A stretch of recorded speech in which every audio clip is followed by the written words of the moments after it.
Welcome back to Klepper's Corner, Today in History. Today is May 31st, a date when history repeatedly looks at humanity, notices we have a working fire alarm, and watches us take the batteries out because the beeping is politically inconvenient. Segment 1, when the boss is the emergency. Let's begin in 455, when Roman Emperor Petronius Maximus discovered that seizing power is easier than surviving the group project afterward. Maximus helped arrange the death of Aetius, the empire's best general, then helped remove Emperor Valentinian III, then married Valentinian's widow, Licinia Eudoxia, because apparently his political strategy was murder, promotion, forced marriage, and vibes.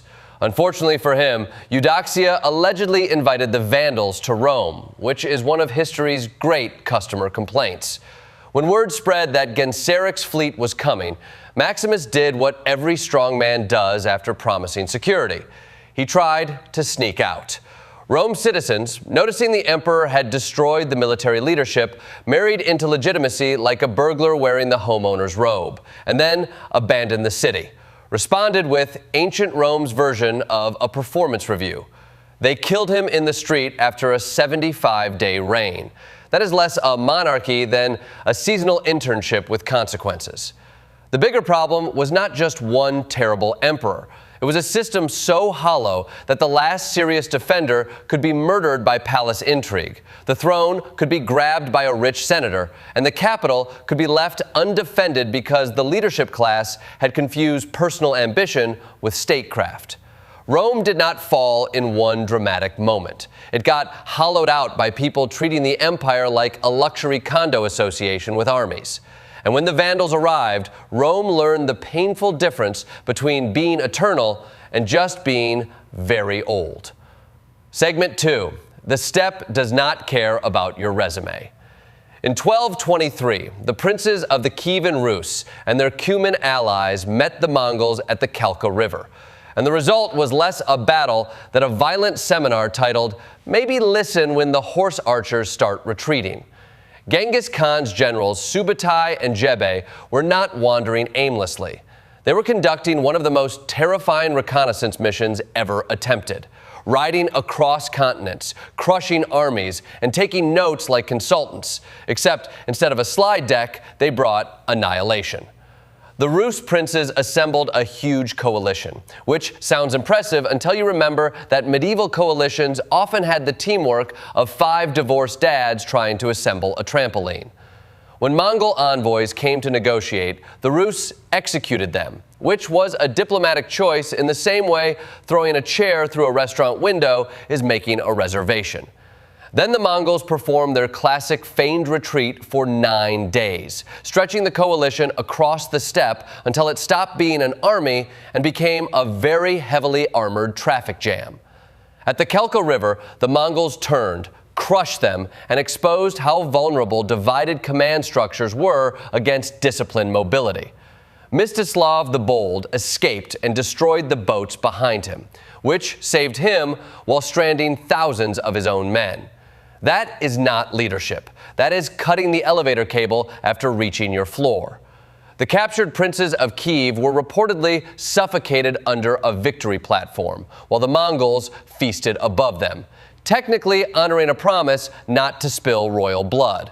It was legalism with a body count. A reminder that loopholes are much worse when invented by people who can conquer your continent. Segment 3, and revolutions eat with their mouth open. By May 31st, 1793, the French Revolution had reached the phase every revolution insists it will avoid, where the movement for liberty starts checking everyone's loyalty with a blade. The Girondins, the more moderate faction in the National Convention, were losing control of a country battered by inflation, bread shortages, military defeats, and paranoia. The radical Montagnards, backed by the sans-culottes of Paris, saw an opening. The Girondins tried to crack down with a commission of 12, because nothing calms a hungry city like forming a committee with arrest powers. Paris responded with an insurrection. Bells rang, gates were sealed, armed citizens surrounded the convention, and suddenly the people's representatives learned that sovereignty is a lot more theoretical when there are cannons pointed at the exits. By June 2nd, deputies tried to march out in protest, only to be blocked by bayonets and forced back inside to vote for the arrest of 29 Girondins. That is democracy under duress, or as cable news would call it, a high-stakes procedural moment. The purge cleared the way for the Committee of Public Safety and the Reign of Terror, proving that when politics becomes a purity contest, the prize is usually a shorter neck. The Girondins went from governing France to being marched toward the guillotine by October. The revolution had promised reason, virtue, and the rights of man, then invented a political machine that processed suspicion into corpses. It is the eternal danger of movements that believe history has authorized them personally. Once everyone claims to speak for the people, someone eventually decides the people would like a mass arrest. Segment 4, and progress arrives wearing smoke, mud, and a cracked bell. The 19th century loved progress, but it often arrived with a charming little footnote reading, "Some assembly may kill you." On May 31st, 1859, London's great clock began keeping time at Westminster, giving Britain a symbol so famous that everyone calls it Big Ben, even though Big Ben is technically the bell, not the tower or the clock. This is very British. Even the landmark has a class system. The clock became a marvel of precision, helped by Edmund Beckett Denison's gravity escapement. And its cracked bell produced the iconic chime London still knows. A national symbol built around a flaw repaired with improvisation is honestly the most honest monument possible. 20 years later, in 1879, Werner von Siemens presented the first functional passenger-carrying electric locomotive in Berlin. It was tiny, quiet, and slow, but it proved cities could move people without filling the sky with coal smoke and horse-related biohazards. People saw a machine run without fire and reacted as if the future had arrived wearing polished shoes. But progress had a darker face on May 31st, 1889, when the South Fork Dam failed above Johnstown, Pennsylvania. Wealthy industrialists had turned Lake Conemaugh into a private club playground and compromised the dam with modifications, including lowering the crest and clogging the spillway with fish screens. Then came the rain. The dam collapsed, and a 40-foot wall of water erased much of Johnstown, killing more than 2,200 people. The club's lawyers called it an act of God, which is a bold defense when the evidence says God apparently wanted imported game fish protected from escaping. Clara Barton and the American Red Cross arrived to help, while the elites avoided accountability.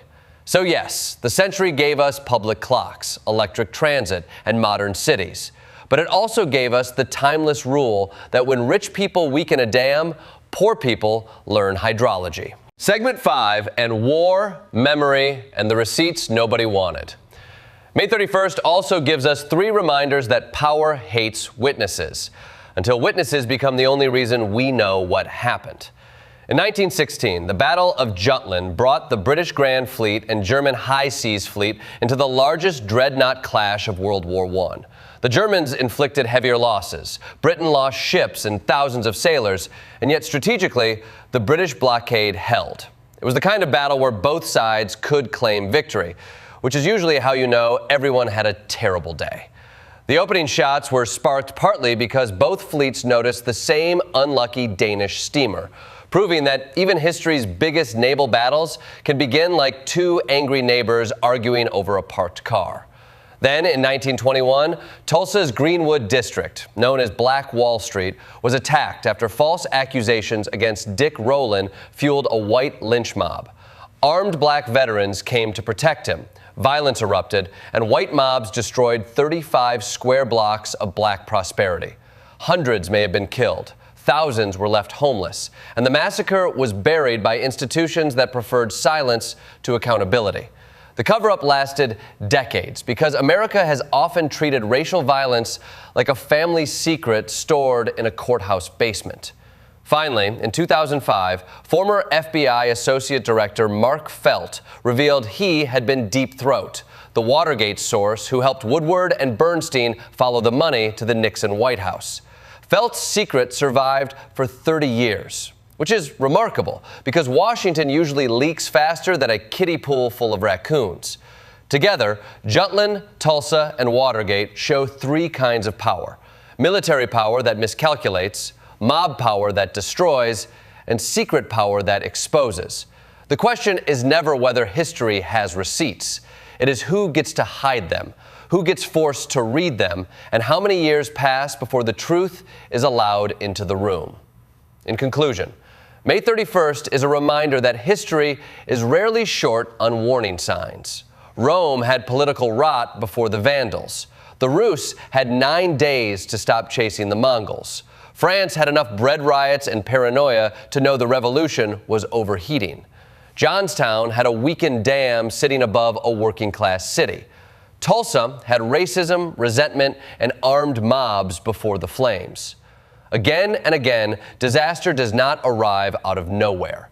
It shows up after leaders ignore every alarm, silence every witness, and insist the structure is perfectly safe right up until the wall of water, cavalry, fire, or consequences comes roaring downhill.